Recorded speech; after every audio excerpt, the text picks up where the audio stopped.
Bago tayo magsimula, huwag kalimutang mag-like at share. Kung nagustuhan ninyo, mag-comment sa ibaba. Maraming salamat, let's go, ituloy na natin ang kwento. Samantala, sa kabilang panig, sa pinakailalim ng North Sea, isang napakaganda at maringal na palasyo ang matatagpuan sa gitna ng madilim na kalaliman. Sa paligid nito ay umaagos ang walang kamatayang liwanag at dumadaloy ang chi. Sa loob ng malaking bulwagan, umalingaw ang tinig ng matandang ninuno na si Sea Whale, taglay ang nakakalamig na hanggarang pumatay. Siguradong papatayin ni Gully ang baliw na iyang nanakit kay Commander Tiger Shark at paulit-ulit na naghamak sa ating angkan dagat. Kapag naibalik na niya ang ulo, gagamitin natin ni Situyan ang singsing ng kaayusan para mag-set up ng ambush at papatayin ang mga binuhay muli mula sa mundong kunlun. Huhugasan natin ang nakaraang kahihiyan ng ating angkan dagat. Dahan-daang itinaas ni Situyan ang kanyang kamay, kalmado at komposido ang ekspresyon. Sa kanyang palad, dahan-daang kumalat ang isang gatas puting ningning, unti-unting lumitaw ang isang pilak na bilog sa kalawakan. Ang bilog na iyon ay puno ng sinauna at misteryosong mga sulat talisman, sumabog at kumalat ang banal na aura, na nagdulot ng bahagyang pagyanig sa buong bulwagan. Ngumiti at sumagot si Situyan, "Ninuno, huwag kang mag-alala. Si Gully ay nasa ika-6 na langit ng walang kamatayang hari." Ang pagharap sa isang batang miyembro ng angkan tao ay kasindali ng pagpihit ng palad.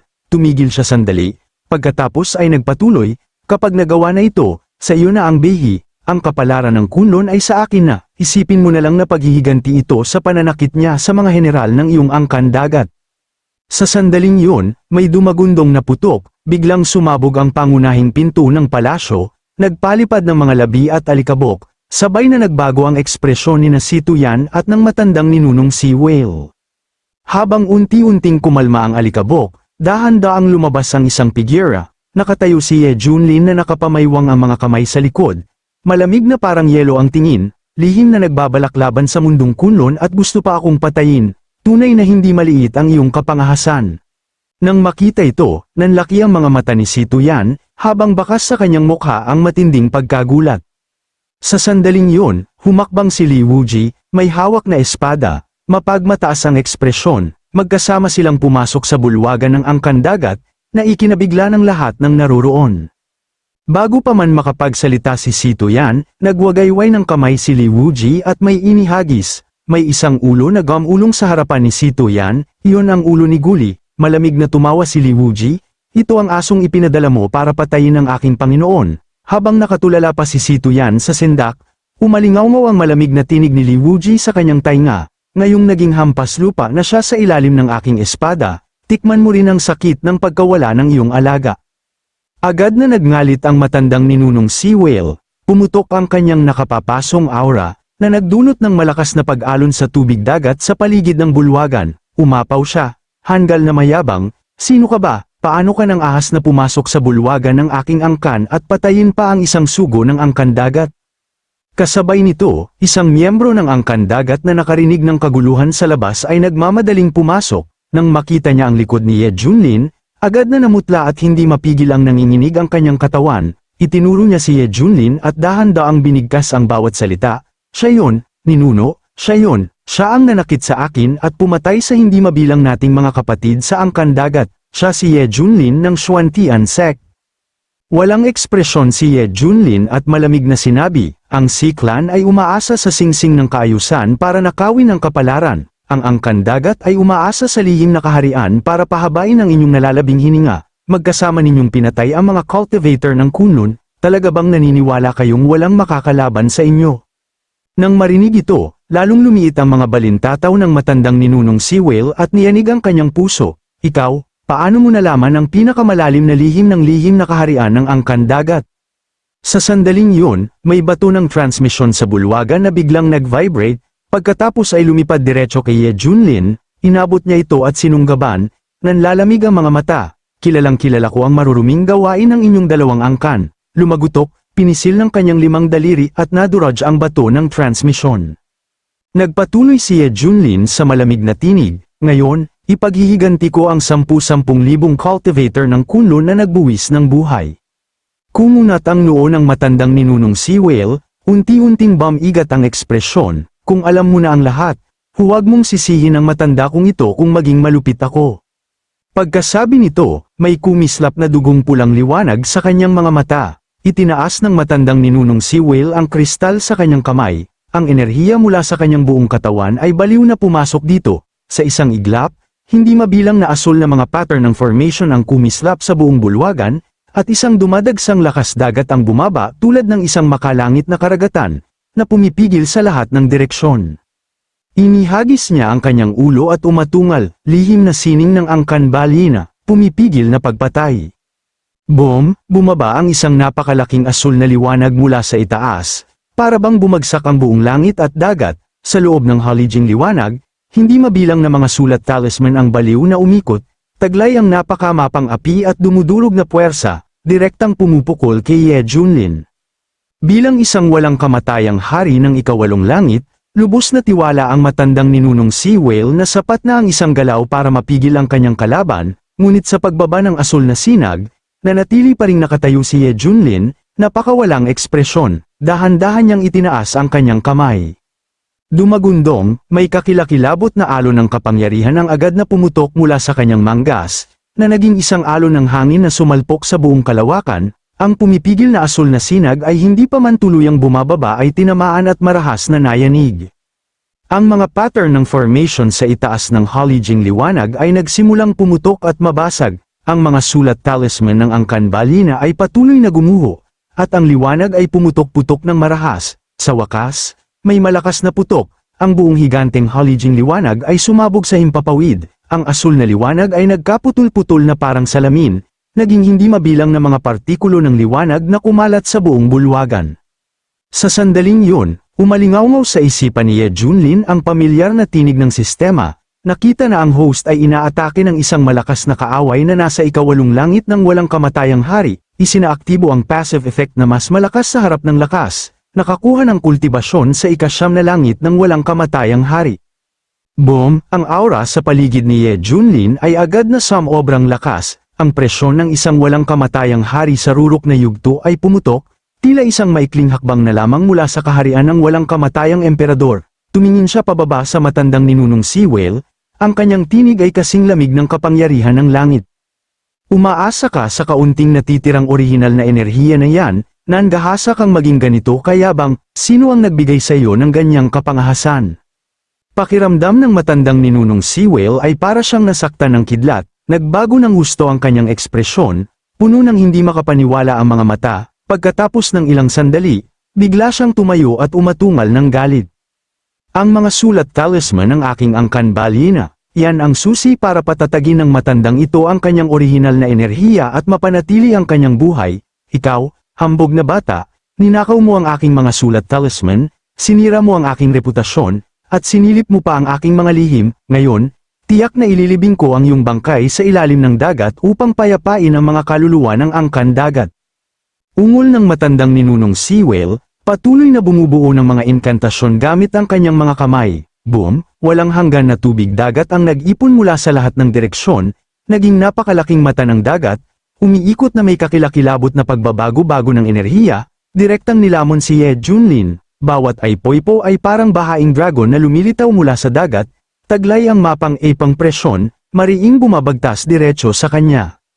Nanatiling walang ekspresyon si Ye Junlin, dahan-dahan niyang inihampas ang kanyang manggas, at ang kapangyarihan ay bumulusok na parang kulog mula sa langit. Bawat aypoypo, bago pa man makalapit, ay nabasag sa isang kalangitan ng ambon.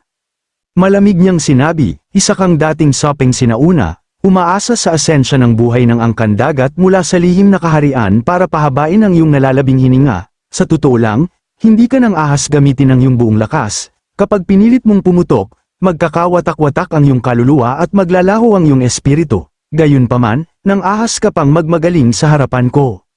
Sa gitna ng dumadagundong na mata ng dagat, biglang lumitaw ang isang gintong kalasag na liwanag, nakakasilaw ang banal na ningning, sa labas ng mata ng dagat, baliw na nagpadaloy ng enerhiya ang matandang ninunong si Whale, ang mga agos ng tubig ay patuloy na nag-ipon.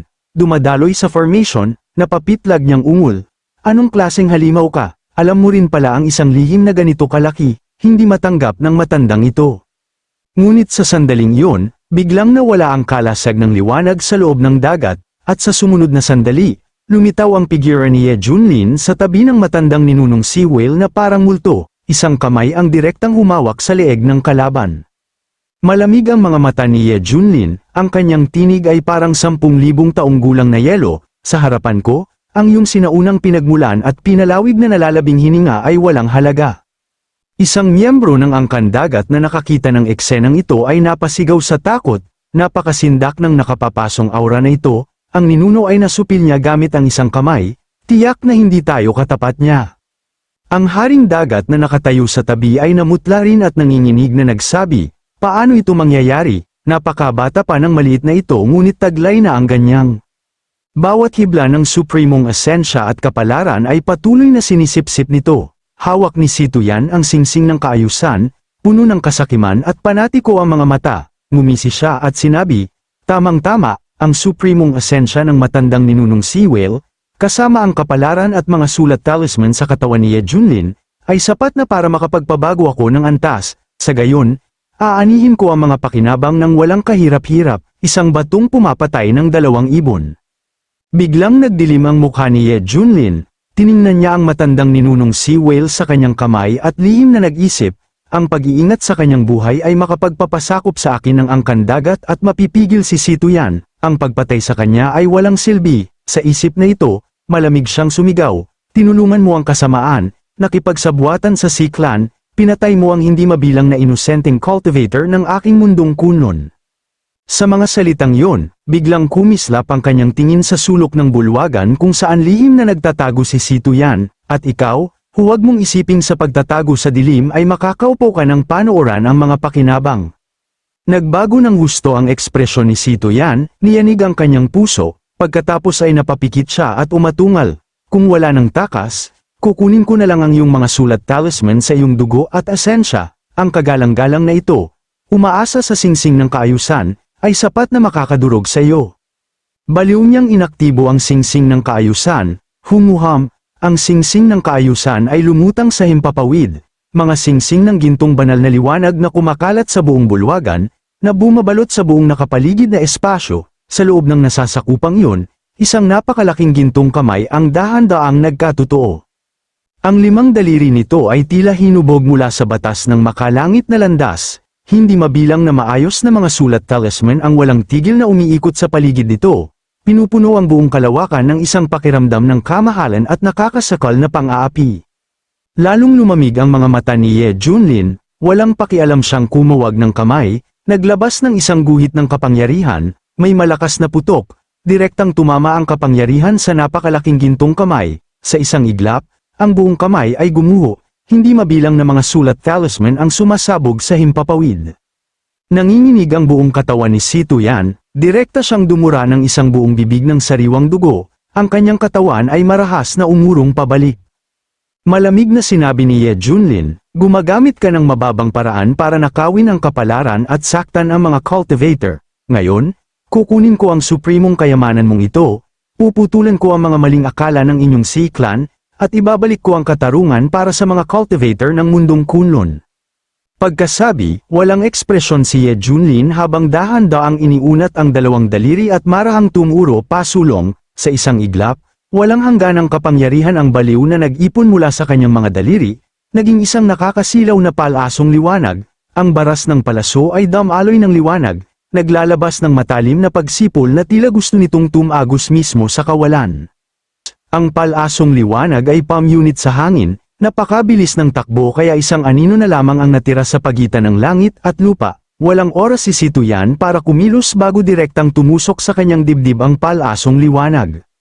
Boom! Isang malakas na pagsabog ang umalingaw sa buong bulwagan, at ang lupa sa malayo ay direktang sumabog na may usok at alikabok na bumubulusok ng daan-daang jinhay. Ang mga alon ng pagkabigla ay hamampas sa lahat ng direksyon, na nagdulot ng marahas na pagyanig sa espasyo. Ang malamig na tinig ni Ye Junlin ay umalingaw sa buong North Sea. Mula ngayon, ang angkan dagat ay sesuko sa Xuantian sect at kikilalanin ako bilang inyong Panginoon. Kung maglalakas loob pa kayong makipagsabwatan sa Sea Clan at manakit ng inosente, ang kagalang-galang na ito ay magpapantay sa buong North Sea, walang matitirang manok o aso. Ang buong angkan dagat sa bulwagan ay natulala, puno ng takot at hindi paniniwala ang mga mata. Ngunit nang makita nila ang malamig na tingin ni Ye Junlin, lahat sila ay nanginig at nagpatira pa sa lupa. Sumusumpa kami ng katapatan sa Xuantian sect, kinikilala ang Panginoon ng sekta bilang aming Panginoon, at tiyak na hindi kami magtataksil. Ang mahiwagang talento ng Panginoon ng sekta ay walang kapantay. Alam naming nagkamali kami. Mula ngayon, tiyak na susunod kami sa pangunguna ng Panginoon ng sekta at poprotektahan ang kapayapaan ng North Sea. Kasabay nito, unti-unting kumalat ang alikabok sa malayo, isang figurang nakahawak sa kanyang dibdib ang pasuray-suray na tumakbo palabas. Yun si Si Tuyan. Damako ang tingin ni Ye Junlin at agad siyang nakita, may malamig na ngiti sa gilid ng kanyang labi. Tatakas ka, hindi ka makakatakas, ang utang ngayong araw ay babayaran maaga o huli. Dahan-dahan niyang ginalaw ang kanyang paa. Boom! Isang kakilakilabot na presyon ang agad na bumaba, direktang pumihil kay Si Tuyan. Napasigaw si Si Tuyan ng malungkot, napilitang lumuhod at bumagsak sa lupa ang kanyang katawan, ganap na hindi makagalaw. At sa sandaling ito, biglang umatungal ang matandang ninunong Si Whale, ang tunog ay tila tumagos sa kawalang hanggan. Lumabas ka, aking matandang kaibigan, ang tunog na iyon ay naglalaman ng napakalawak na kapangyarihan, na tumagos sa pinakailalim ng dagat, na tila ginigising ng isang sinaunang nilalang sa malalim na pagkakatulog. Boom, boom, isang serye ng mga pagsabog na yumanig sa lupa ang kumulog. Ang malalim na ilalim ng dagat ay nagsimulang pumutok, at isang napakalaking ipoipo ang unti-unting nabuo. Pagkatapos, isang napakalaking halimaw ang dahan-daang lumitaw mula sa kalaliman ng lupa, ang katawan nito ay malabo, halos transparent, na may hindi mabilang na napakalaking galame na patuloy na gumagalaw. Ang anyo nito ay parang isang sinaunang dikiya. Ang napakalaking sukat nito ay sumasaklaw sa halos kalahati ng nasa ilalim ng tubig na maharlikang lungsod, isang lubhang kahangahangang tanawin. Isang napakalaking halimaw ang dahan-daang umakyat mula sa ilalim ng lupa, malabo ang katawan nito, halos transparent, hindi mabilang na napakalaking galame ang patuloy na gumagalaw sa karagatan, ang hugis nito ay parang isang sinaunang dikiya, ang napakalaking sukat nito ay sumasaklaw sa halos kalahati ng nasa ilalim ng tubig na maharlikang lungsod, isang lubhang kahangahangang tanawin.